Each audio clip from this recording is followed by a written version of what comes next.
This episode is brought to you by Farmers Insurance. When was the last time you reviewed your insurance policy? So it's been a while, huh? Well, no worries. My friends at the Austin Brummett Agency would love to hear from you and provide you with some amazing rates. Give them a call at 678-402-8262 or email them at abrummett@farmersagent.com. That's ABRUMIT at farmersagent.com, and tell them Harli sent you.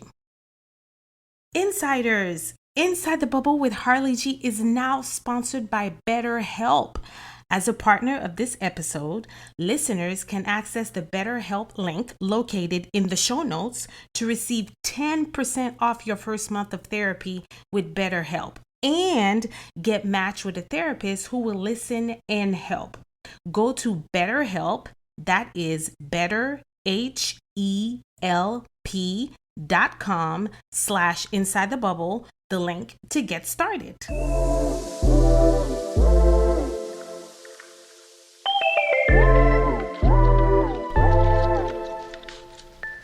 You're listening to Inside the Bubble with Harli G, the podcast for the superwoman. Every week, we connect with amazing individuals who share their inspirational experiences and stories while motivating and inspiring purpose. It's time to hang your cape. Grab your coffee, your water, your cocktail, and come on in Inside the Bubble with me, your host, Harli G. All right, insiders, we are here with, I'm super pumped, and I think I'm sweating in all the wrong places, right? But I am here with the much anticipated Jordan Syatt. So for those of you who don't know Jordan, please make sure that you go out on Instagram after this segment and check him out at Syatt Fitness, and that's SYATT Fitness. On Instagram, and you will get the full 1-1 scope on everything fitness. Okay, like this is the guru. So that you know how there used to be like Jillian Michaels. Well, he's like the male version of Jillian Michaels. That's what Hopefully a lot less screaming on my end. Pretty much, right? Oh my gosh, she's like a little terrorist. Anyway, so don't record that. Anyway, but Jordan, I really want to start talking. I want you to talk a little bit for those listeners that are listening that don't really know about you. Like, how did you even start on this? I know how you did, but tell us how you started on this like fitness journey. Yeah, sure. So first and foremost, thank you for having me on. I really appreciate it. I love your energy. You have like the best energy. I can tell already, which is great. I'll also say I do have a nasally voice, but it's even more nasally now because I have a little head cold. So, okay. So it's not this nasally. It is nasally. It's relatively nasally, but not usually this nasally. Okay. Okay. So I got into fitness from a very young age, from about 14 years old. Basically, I started wrestling when I was 8. I come from a very like short family, like very short, and I'm Jewish. And my mom was like, I don't want my boys getting picked on because they're short and Jewish and da da da da da. So she was like, I'm putting you two in wrestling. And at 8 years old, the only wrestling that I knew was WWE style wrestling. Like, so I remember I was in the living room on the couch. And I looked at my mom. I said, you want me to hit someone with a chair? And she was like, no, you idiot. Like Olympic style wrestling, which I didn't know what that was. But I was like, okay, let's go. And I fell in love with it. I absolutely fell in love with it. And I was terrible in school. So my whole family is like doctors and lawyers and professors, very smart academic individuals. And I was in special education. I was terrible in school. I was the black sheep of the family. Like I was not good, and I hated school because of it, but I loved wrestling and sports and athletics. So I ended up making varsity as a freshman when I got to high school. So I beat a junior out for the varsity spot. And I was good from a technique and an endurance perspective because I'd already been wrestling for a while, but my strength at 14 years old, I was mainly going up against like 17 and 18-year-olds.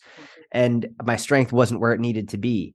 So I wrote an email to a gym. I grew up in a town outside Boston, Massachusetts. So I wrote an email to this gym and I was like, listen, I'll take the trash out. I'll clean the floor. It's just like, let me come and work for you for free so I can learn how to strength train and get stronger. And I was very fortunate and blessed because they agreed. They took me under their wing, and they also were very science based. They were really a very unique gym at the time. And from 14 years old, I got thrust into a very science based fitness environment. And so I started learning all about strength and conditioning and nutrition. And I did that from 14 years old, and I haven't stopped since. So it's been over 15 years of just strength and conditioning and nutrition and fitness. And I was a competitive power lifter for many years and set a couple of records doing that. And then I transitioned into more just training general population. So the majority of my clients over the last like 12 years have been women, usually between like 25 and 75. So a pretty big range. Yeah. But it was really interesting because when I was competing in powerlifting, right in like 2009, 2010, 2011, 2012, that's when women in powerlifting really started to get popular. So before that, it was mainly just like big, sweaty, hairy, juiced out dudes. And then as women started to get more into strength training, they wanted to power lift, but they wanted to get stronger. But at that time, they didn't want to get bigger. Right. They didn't want to get big and bulky. Chunk up. Yeah. Right. And so for me, like I'm a small dude. I'm 5'4". I competed at 132 pounds, and I was deadlifting over 500 pounds, weighing 130 pounds. And like I was lifting way more than dudes who were 2 times my size, 2.5 times my size. So a lot of women started being like, oh, I want to get strong, but I don't want to get bulky. And that guy's super strong, but he's not bulky at all, which was like sort of like a nudge in my ribs. Like I was like, oh man. But like I didn't want to get big. Like I wanted to be strong, but I didn't want to get big in order to be strong. I wanted to be strong and like not necessarily look like it. Like Okay. especially coming from a wrestling background, and now I compete in jujitsu. I don't like the idea of having to get huge in order to be strong. I look at like gymnasts. Gymnasts are like Yeah. some of the strongest people in the world, especially you look at these female gymnasts. Like Oh they are my. so strong. Like they're not like a bodybuilder. They're like No. they're like relatively small and petite, but they are so strong. It's unbelievable. It's So crazy. I've taken a lot of my training methods from gymnasts and actually from dancers as well. If you look at like figure skaters, Yes. men and women figure skaters, you watch like a paired figure skater, they're like Mm-hmm. holding each other over their head. Like just think about lifting someone over your head, period. Never Why mind is it on skating? ice, on fucking ice, on like a tiny blade. Like, And yes. they're like smiling and dancing and throwing each other in the air. And I'm like, that's unbelievable strength, Yes. mobility Yes. without being all like jacked up. And so Mm-hmm. that's really where like I have drawn a lot of my inspiration. And I've looked into the research a lot to figure out how do you get strong without getting big? And that's Mm-hmm. really what the vast majority of my training is. Mm-hmm. So you, when I was listening to your podcast, I heard about your powerlifting journey and Mhm. how you set goals and milestones for yourself. And also, I want you to talk about that. This was a journey that took years to Oh yeah, accomplish. So many years. I want you to talk about that because we go into the gym, we come up with these New Year's resolutions, okay? And of course, as you know, not right now, all the people that were in there the first week of January, they're all gone, right? And so there's that, which I appreciate, by the way. But you talk about just really kind of laying the roadmap for yourself so that you succeed, so that you don't think you're gonna being realistic about your goals, like thinking that okay, I'm gonna become a body weightlifter, but I'm gonna do that like in 6 months. Is Yeah. that really realistic though? So talk to us a little bit about that. Yeah, I'm glad you brought that up. So, because as of recording this, I don't know when you're going to publish it, but it's February 13th. So, Mm-hmm. have you heard of Strava? I think it's very popular in the UK. Okay. It's like Whoop or like the Whoop band or the Fitbit, stuff like that. Yes, yes, Um, yes, yes. Okay. so one of the Strava they basically they coined January 19th as quitting day. And they call it because they have so much data of people logging in, like, and so they can see the first week of January, a ton of people are logging in their workouts, logging in their fitness. January 19th is the day where statistically most people quit for their New Year's resolutions. And it's like, it's not even a full month. Most people start January and they don't even make it a full month. And you put the weekends in there, that's like 2 weeks. It's like 2 weeks. It's crazy. It's like 2 fucking weeks. It's crazy. And people complain about why they're not making progress and stuff. It's like, well, that's why. So it's also funny, like people, they do one workout and then they start lifting up their shirt to see, oh, do I have abs yet? It's like, no, it's like, come on. My husband is that way. He works out for 5 minutes and he's like, I'm like, yeah, babe, you're good. Yeah. So one of my favorite quotes is, most people drastically overestimate what they can do in 1 year and underestimate what they can accomplish in 7 years.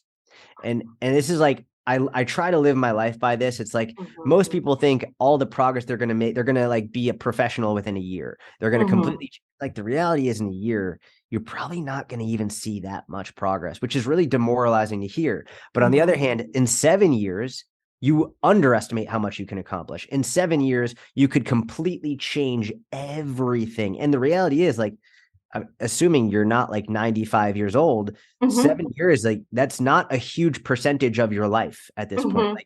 Like, if I told you right now, all you have to do is X, Y, and Z, and within 7 years, you will never have to worry about your weight or your nutrition or any of that ever again, like, because it'll be set for the rest of your life.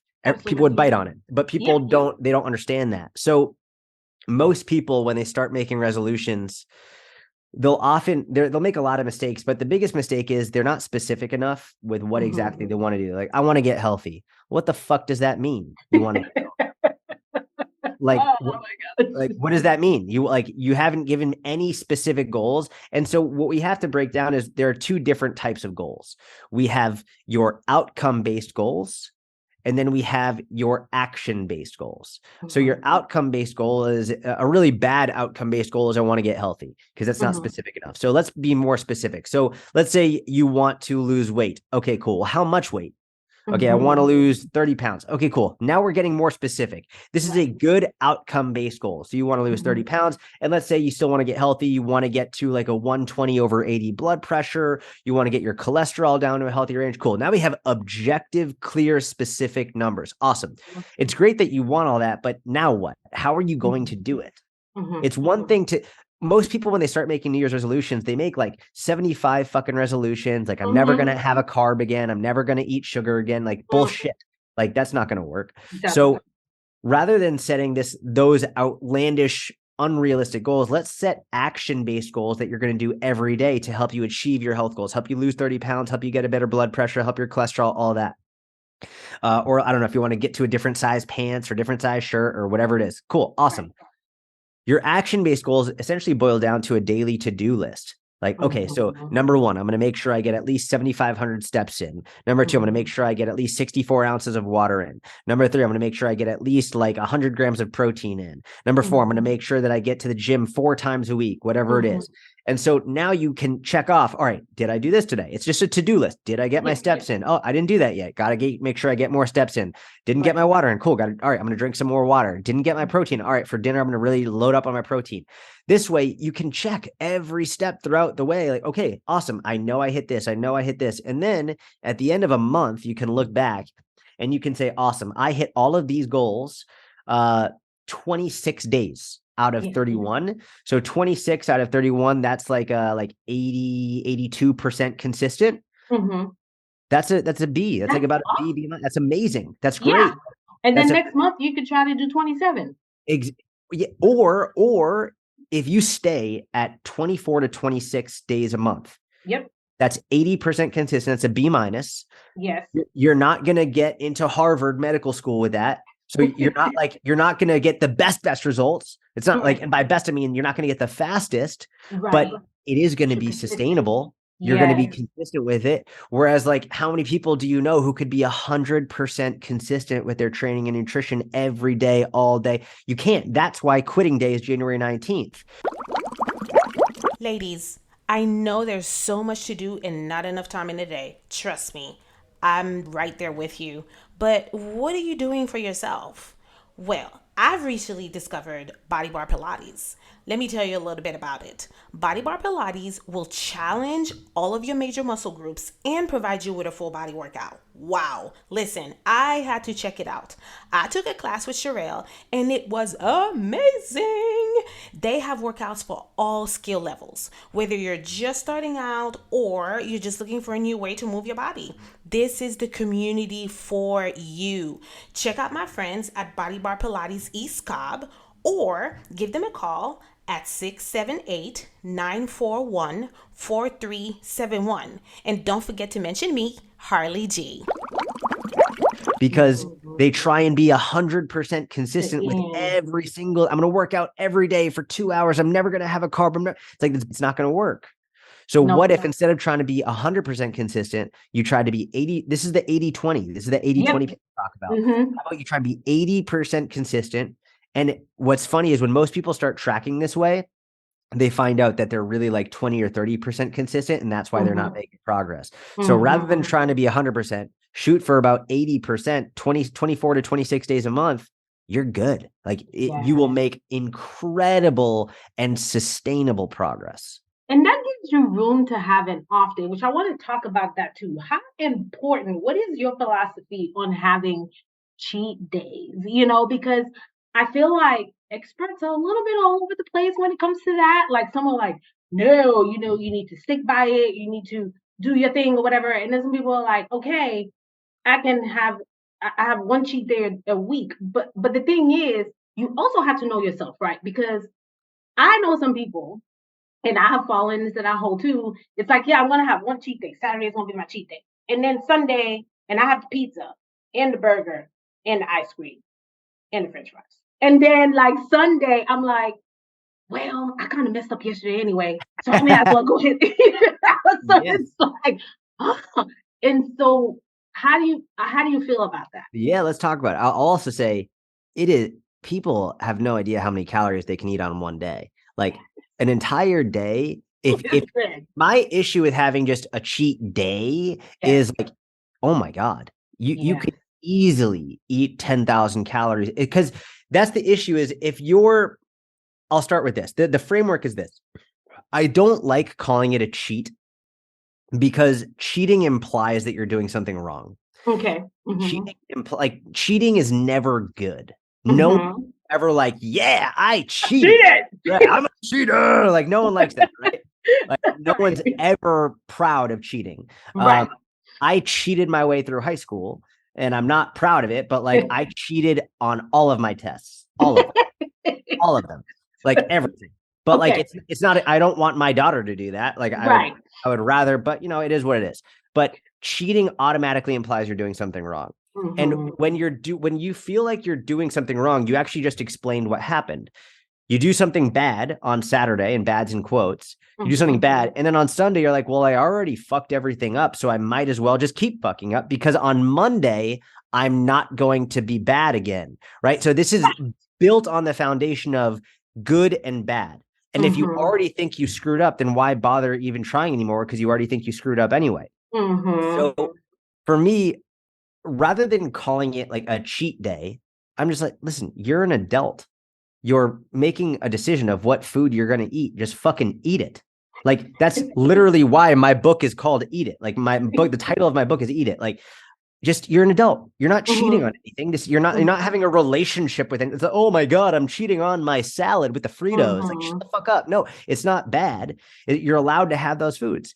And oftentimes, as soon as you remove the guilt of having those foods, the impulsive desire to eat a lot goes out the window.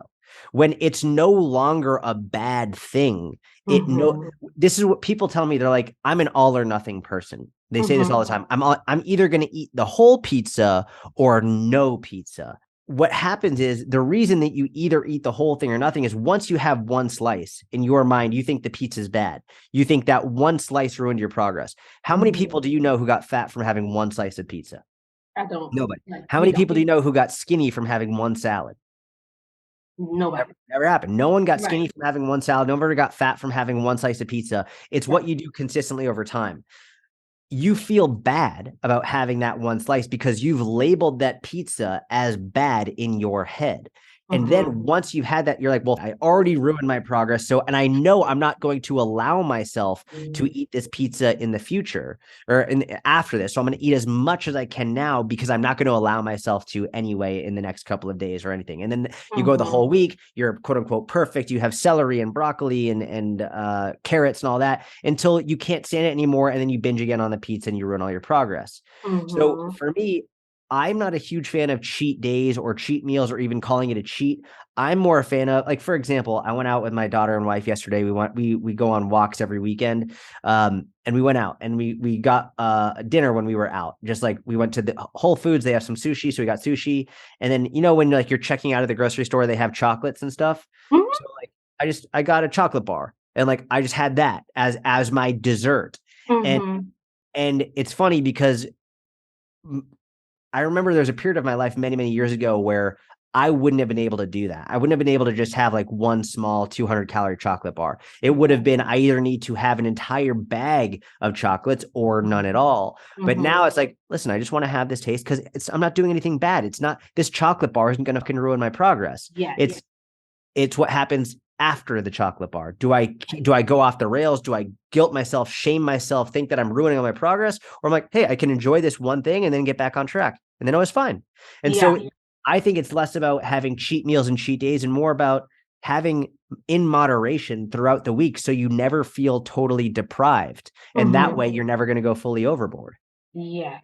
Oh my goodness. So that is awesome. So I think it was last year. I was kind of like on a little kick or whatever at the beginning of the year, and a cleanse, rather, whatever you want to call it. And I was doing it for like 21 days. And I remember hearing you saying that, like, your voice was literally playing in my head. That like, if you I literally remember having this conversation with my friend Cindy that I told you about. And I was like, oh my gosh, I went to some restaurant or whatever, and I had a steak, like a big fat steak, like a ribeye. Oh, I love ribeyes. That is my cut of steak. Okay, yes, so had a ribeye, and then like it's best cut. Filet mignon is overrated. Filet is overrated. I think ribeye is the best cut of steak by far. And I don't like sirloins because I need my fat. So there's that. And so I went and had the ribeye, and then I like came to the gym on Monday, and I was talking to Cindy, and I was like, I had a ribeye, and Jordan Syatt said I can have my ribeye, and it's okay. And I was fine, and I did not actually it didn't create that chain reaction, that guilt that you were just talking about. Before then, I probably would have felt that way, but it didn't create that because I was just like, I had a freaking steak and I'm fine. And I kept going, and I literally, I had a goal. I hit my goal earlier than I thought I was going to do. And I was just like, it's because you change, you have to have a mental shift when you're going through this, so that it's not just like, we talk about diets and the word diet because diet really means that is something temporary, right? But we want to create a lifestyle change. And so then you have to change your mentality. So like for you, when you started on this journey, what really transpired your lifestyle change or inspired it? Yeah. So I was struggling. So from wrestling, I developed severe disordered eating.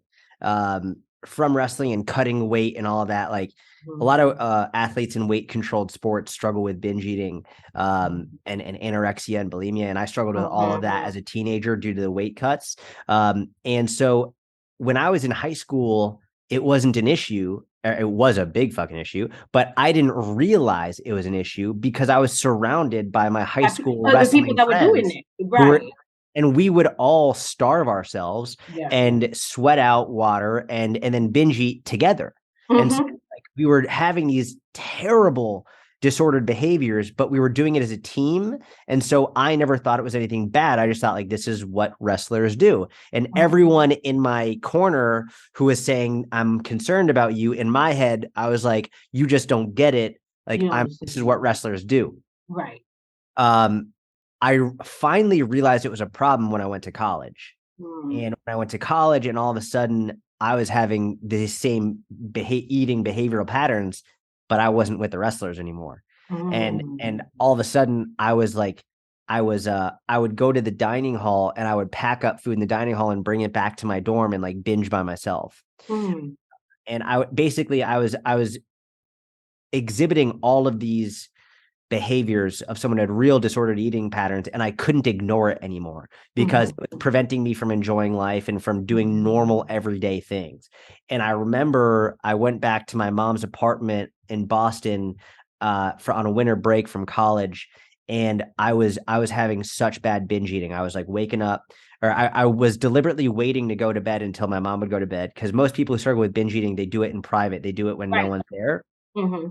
So I would wait until my mom went to bed, and then I would go sneak to the kitchen and I would have these huge binges. Like I would eat whole sleeves of bagels and everything. And the worst part is you feel completely out of control. You feel like in your head, I'm thinking, stop, please stop. Don't do this. I'm not even hungry. The more you say stop, the more you eat. The more I want to do it, the more I keep going, the more I keep going. And I remember I went into my my bathroom after that, and I looked myself in the mirror and I said, I'm never, ever doing this ever again. And I'd been struggling with it for years. And basically I knew what I needed to change. I had been intermittent fasting, and I knew I had to stop. I had to stop doing that. I was meticulously counting my calories. I knew I had to stop doing that at the time. So I stopped counting my calories. I stopped intermittent fasting, and I started like really focusing on making sure I was doing things that made me feel good and fueling my body properly. And I haven't binged since. And that must have been November, December of 2010 was the last time I binged. And so I was very blessed and fortunate, because a lot of people who struggle with that, they need to go see therapists, and they need to go to like have real interventions to help them deal with that. And I was very blessed that I was able to get out of it on my own. But it's one of the things that I talk a lot about now, because I struggled with it, and the majority of my clients are women. And a lot of people think that women struggle more than men do with disordered relationships with food. But what I've found through coaching is that it's actually a pretty equal split, men and women, but women are more likely to talk about it and seek out help. Probably more open about it, right? Yeah. So it's been cool for me, because about 80% of my clients are women. I found that a lot of them appreciate hearing a male perspective, just because they don't really hear men talk about it very much. Right. So I think it's more common than people realize. And just being able to talk about it openly helps people understand they're not alone. Yeah. So what about individuals that consider that are, for all intents and purposes, athletes, right? So you have someone that works out on a regular basis, that eats, pretty well or whatever, but they feel like they're still stuck, right? And I know I go through that sometimes, where I feel, and it's like, okay, I've been doing the same workout for like 9 months now. I'm like, I need to switch it up. Like, what?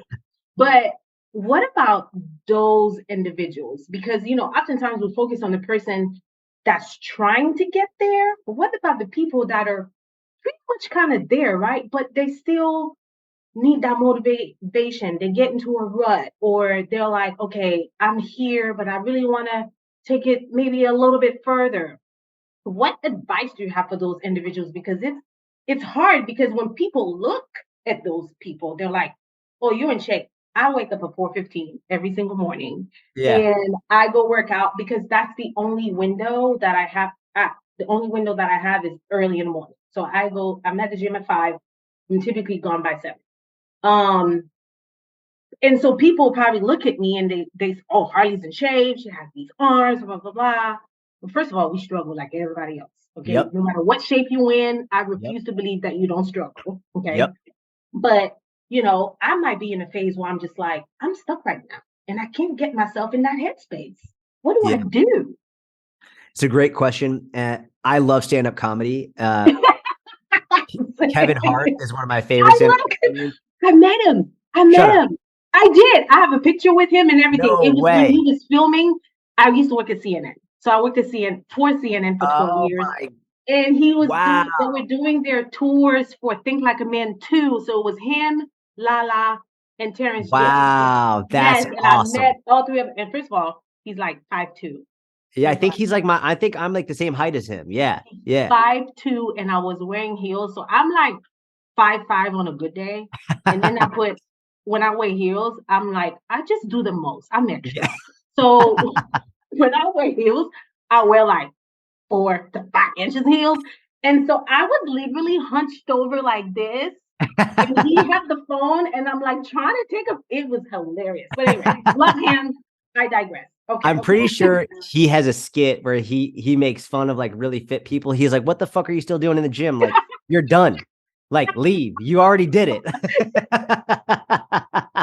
Yes.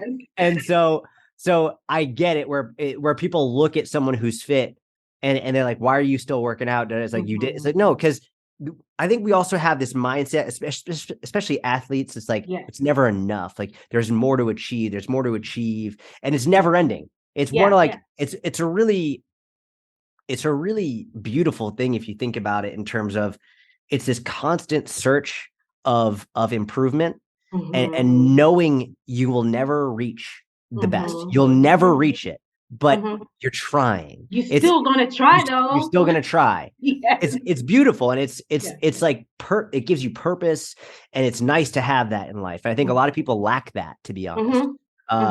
But that search for it and that never giving up, even though you know you'll never achieve it, is what keeps you getting better. Yes. So for that person, you said something that is going to make me sort of tailor this to what you said. You said, I've been doing like the same workout for 9 months, right? When you reach the level of a higher level athlete, maybe not like an elite athlete, but like you're an athlete and like you're up super early, you're working hard.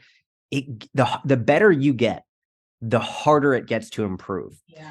When you first start working out, you'll get what we call like newbie gains. You're going to get stronger every day. You're going to improve every day. And that's why it's so addicting early on. Yeah. Because you get so much better so rapidly. But then eventually it gets slower and the space between progress gets longer and longer and longer. And so that's where for a beginner, they could follow the same program for a year and improve that entire year. But as you improve your own fitness and strength and all that, you need to change programs more frequently because your body will adapt to what you're doing. You need to change not just from a physiological demand perspective, but also a psychological perspective. If you know you're doing the same thing over and over, it can get boring and you can slack off. You need to put your body under more stress, and stress in this sense is actually a good thing. You need to put it under more stress in order to have it adapt to make the changes that you want. So you have to work harder, but I would say is I would follow changing your program every 4 weeks. So that's why I give my clients every 4 weeks, new training program. And the way that we structured is week 1 is like the acclimation phase. One is like, all right, it's a brand new phase. So you're not going to go crazy heavy or crazy hard. It's just learning the movements, learning the technique. Week 2, you've now established a baseline from week 1. So week 1 is like relatively easy. Week 2 is hard. Week 3 is very hard. And week 4 is go balls to the wall hard. And then week 1 is the new program. Then you reacclimate. Then you have like a built-in deload. So it gives you this like step ladder approach, week 1, week 2, week 3, week 4, and then go back down to week 1. And this way you can get this progressive overload where you force yourself to work super, super hard, especially on those last 2 weeks, that you're forcing your body to adapt. If you tried to do that all 4 weeks, every single week, over and over and over again, you'd burn out, central nervous system fatigue, all that. But by slowly building up to it, you build up and then come down, and then build up and then come down, and build up and come down. And when you do that staircase approach to it, you allow your body to adapt to these new stimuli, and then you can actually improve and build more muscle and get stronger and all of that.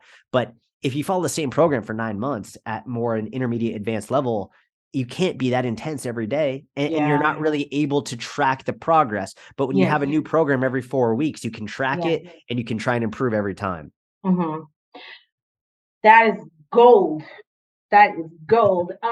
Yeah. And another part of that is because I do value consistency. And I'm like, okay, well, I know that, at minimum, this is what I'm doing every day.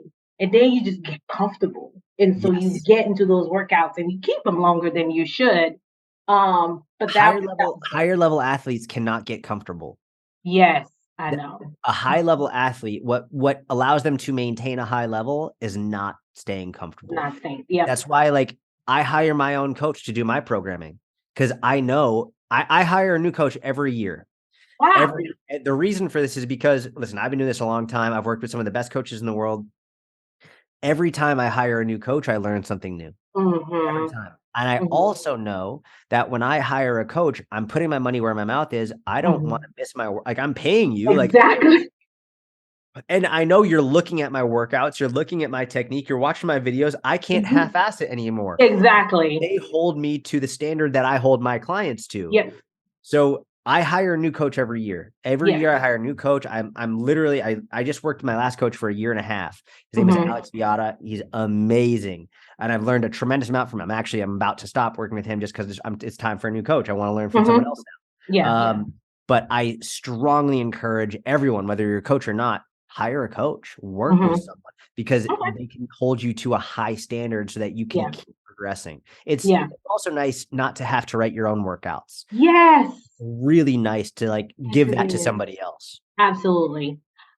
So for those individuals that are like, okay, I don't have time. When am I supposed to do this? Like, how do you help motivate those individuals that are just like, I just have too much going on? Well, first of all, one of the things that I say may sound harsh, but it's like you're gonna make time for whatever you want to make time for, right? So that's number one.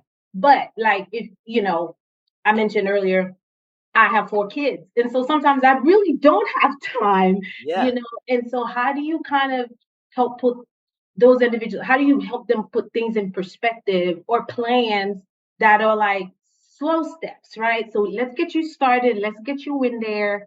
And then I think like once you in there and you have a routine and you're consistent, they can, keep going. But how do you even like start to motivate them or help them? It's a great question. So what I always say is we have to figure out what's your top priority. So if I'm working with a 22-year-old woman, no kids, like relatively like easy job, nothing, like she's got time, right? That woman's got time. Yeah. So for that, and often they'll come to me, they'll be like, oh yeah, I get like 9 hours of sleep at night. And like, I can take a nap during the day and all. I work from home and like, there's no issues. Awesome. So we can basically, I can work out whenever you tell me to. Cool. Amazing. That's awesome. So for that person, her priority is going crazy in the gym, and awesome. We can do that. But if I have like someone like my wife, she's got a 5-month-old daughter. She's got a 31-year-old husband who acts like a kid, myself. And like, just, she takes care of everything. Let's look at number one priority for her. I know is our daughter. That's number one. Right. Number two is our marriage. Like, and that, and number three, like probably her health. Okay. Cool. So it's her health. It's not getting in shape for a bikini competition. Right. It's health. So first and foremost, if I now as a coach, I need to say, well, what's the number one most important thing for health? It's steps, just moving, making sure you're moving. Right. So awesome. So the number one priority is getting 7,500 steps a day, bare minimum. So let's just start with that. Like not even going to the gym, not like we're going to start with 7,500 steps a day. Once we can manage that, now we can add something on top of it. Okay, cool. 7,500 steps a day. Awesome. Now and I ask, would you want to go to the gym 2, 3, or 4 times a week? And so she's like, I want to go to the gym 3 times a week. Awesome. What time do you want to go? And she's like, this time. I'm like, okay, cool. I will watch our daughter at this time to make sure that you go and get that in. So what you have to figure out is if someone tells me the main priority is health, then as a coach, I have to say, then what's the most important thing for health is movement. If someone tells me my main priority is getting ready for a bodybuilding competition, well, all right, now you need serious time investment in order to get to the gym and to lift weights and to have a significant, sufficient amount of time in order to lift enough weights to make that possible. Also get your nutrition dial, blah, blah, blah. So once you get your priority figured out and you know what's most important to you, then you can make a plan that is simple enough for them to follow. But always go for the lowest hanging fruit first. I think one of the reasons a lot of these people struggle is because they think I have to go to the gym for 2 hours a day in order to be healthy. It's like, no. Right. 7,500 steps a day. You get up, you walk for 15 minutes several times a day, you'll hit that. You walk up, you take like 4 15-minute walks, like you're going to hit 7,500 steps throughout the day. Yeah. And then from there, adding in 2 to 3 days of strength training for 30 to 45 minutes, very doable. And if you have to split it up like 25 minutes in the morning and 20 minutes at night, cool, that's fine. It doesn't matter. It's not going to be what I would give an elite athlete. But if your goal is health, then we don't need to train like an elite athlete. Right. In fact, it'd probably be counterproductive. So finding the minimum effective dose to reach their primary goal. And this is, I think, where a lot of people struggle is they're like, well, I want to be there for my family. Well, I also want to run a marathon. I also want to deadlift 4 times my body weight. Well, I also want to do this. It's like, what's the most You're doing too much. thing? Like, let's go down the list. Let's rank it in order of importance. Yes. Then we can say, cool. So if losing fat is number 4 on your list of importance, then that means we're not going to be able to give it 100% effort because you have other that needs the most effort, but it doesn't mean we have to ignore it either. It's just, let's give it as much as we can and know that it's going to take longer than you want. It's going to be slower than you want, but you'll get there. Just stay patient and it'll be fine. Yeah. That is so cool. Yeah. I love it. I love it. Because oftentimes, it's kind of like when you go to the buffet, your eyes are bigger than your stomach. Oh, and you're like, I'm going to do this. I'm going to go for it, and it's like, no, one step at a time. That's why people fail, because they and then they think that if they miss one day of working out, then they failed and they quit. Exactly. It's like you missed one workout. What's the big deal? It's not going to kill you. No. It's like you said, it's same methodology that you used earlier, eating the pizza, right? It's like, it's not going to kill you. It's not going to undo your diet. It's like it's not going to make or break it. You laugh because your husband will like look at my muscles after one workout. It's like, that would be like if I miss one workout and I'm like, I've lost so much muscle. It's like, shut the up. You didn't lose any muscle from missing a workout. It's one workout. No one ever got jacked from a workout. No one ever lost all their strength and progress from one workout. So it's your mindset that really dictates your progress. Yeah. Jordan, have you ever ran a marathon, like a full one? Nope. Absolutely. I don't think so. Absolutely not. Have you? Not a full. I've ran a half several times. But, okay.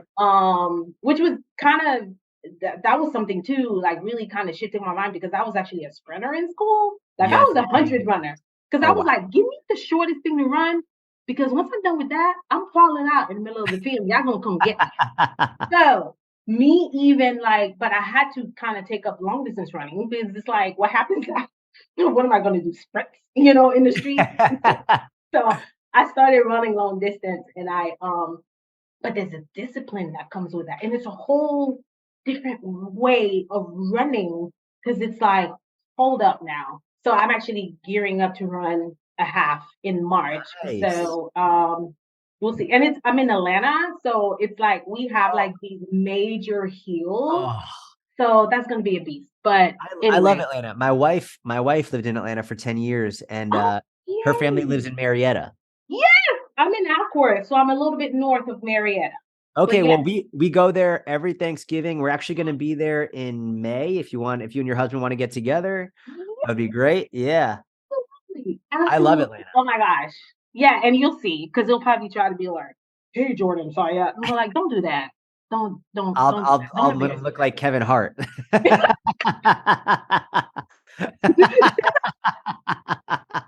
Exactly. I love the stuff with him and The Rock, like the back and forth that they have. It is so funny. I love their relationship. I love their relationship. I love it. And like how they have like cameos in each other. Oh my God, it's so funny. It's the best thing. It's the best thing ever. So talk to us. I want to get a little bit into the your fitness circle that you have. So tell us a little bit about that, because I think it's a great way for individuals to find that community. And that's another thing too. While you're going through this journey, while you were going through your journey, what was your support system like? What was your community like that helped you, motivated you, inspire you to keep going, right? Because we get to these stages at some point of our journey, and we're just like, I don't even know why I'm doing this. Yeah. Right? And so you have to have those individuals around you that are just like, listen, just take one more step. Just go one more day. That really kind of help you and push you forward. So what is your support system like? You Yeah. mentioned your amazing wife, but what is that like? So I'm blessed so many ways in my life, but one of the ways I've been blessed is I have no problem cutting people out of my life who are bad. And I Ooh. think we always talk about the importance of surrounding yourself with the right people, but part of surrounding yourself with the right people is taking out the toxic, poisonous people, right? Very true. And I'm always been a big believer that like family doesn't have to be blood. Like I have people in my life that are not blood, but they're my family, Yep, and I have people absolutely. in my life that are family, but they're not. You They're know what I mean? not. They're not. Yeah. Yeah, they're blood, but they're not family. Uh, Mm-hmm. so for me, I've been very blessed in that I if I figure out someone's not good for me, I just cut them out. I have no problem with it. I, Mm-hmm. I have it's the older I get, the more I realize like time here is short and you have no clue when it's going to be taken away. You have Mm-hmm. no idea when your time is up.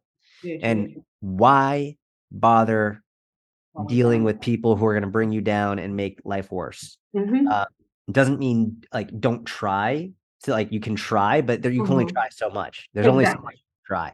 Yeah. So I've been